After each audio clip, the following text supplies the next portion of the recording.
Welcome to The Explainer. Today, we're diving into the story behind one of Africa's most prominent and influential CEOs. This one belief, the single idea right here, it became the North Star for the entire journey of Peter Ndegwa, Safaricom's first ever Kenyan CEO. And it all started in a childhood with very few luxuries. So you have to ask, right? What really shaped the leader that he is today?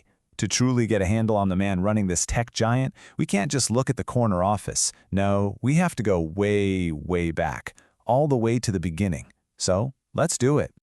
All right, our first stop, education was the key. We're going from a small farm in Nyandura to a whole world of possibility.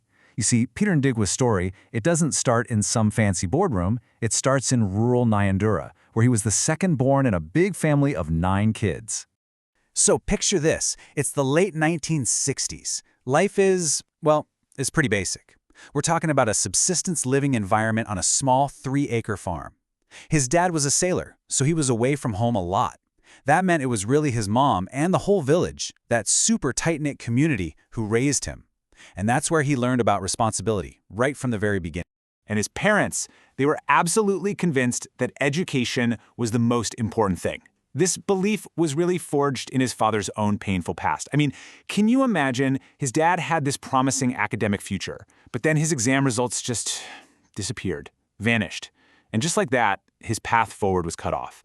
So that experience created this incredible drive in his children to seize every single opportunity that their father never had. And that opportunity, his big call to adventure, it came in the form of a scholarship to one of Kenya's most prestigious national schools, Starehe Boys Center. And let me tell you, this was the moment. This changed absolutely everything. I mean, talk about a massive culture shock. Arriving at Starehe was like stepping into a completely different world. All of a sudden, he's exposed to all these new ideas, students from all over the nation, and a totally different set of expectations. And get this, the school was actually run by the students.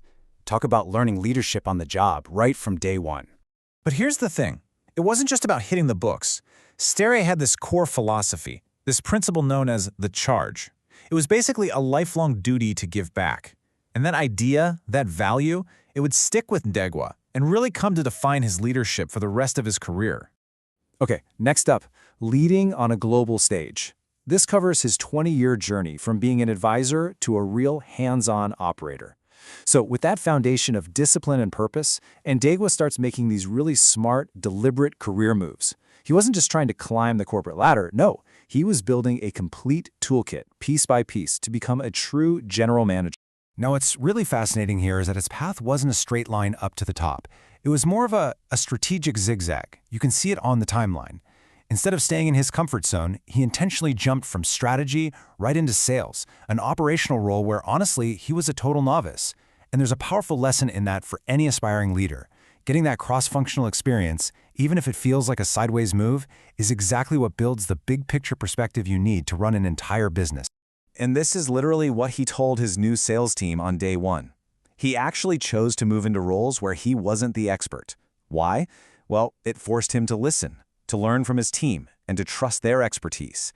And that right there became a hallmark of his leadership style.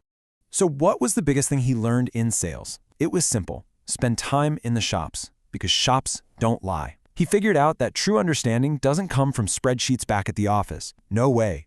It comes from being on the ground, visiting markets, and actually talking to customers. This hands-on approach became his guiding principle for getting things done. And this right here brilliantly illustrates the wisdom he picked up along the way. His advice for any new CEO is really based on lessons he learned the hard way. First, be the leader, not the expert.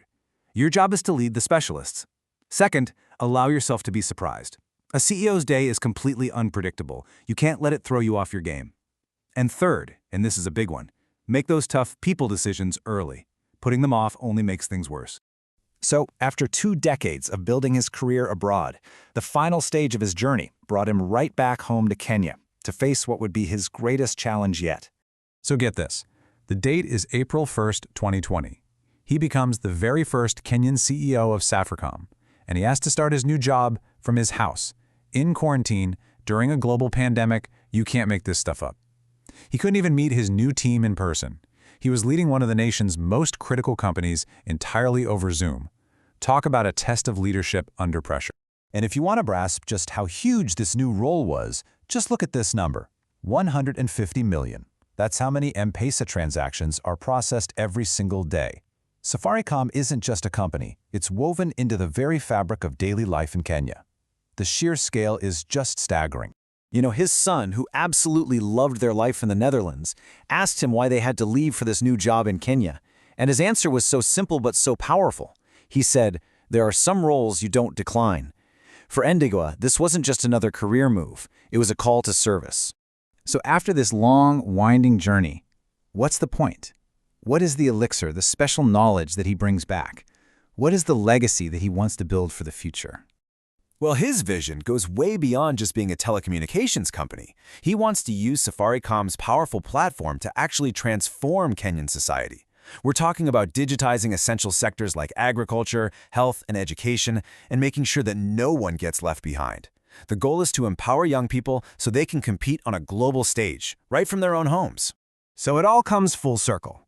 From a boy on a farm in Nyandarua who knew that education was the key, to a global executive, and now to the CEO who's shaping a digital nation, Peter Ndigwa's journey is just this powerful reminder of what happens when purpose, discipline, and a relentless willingness to learn all come together.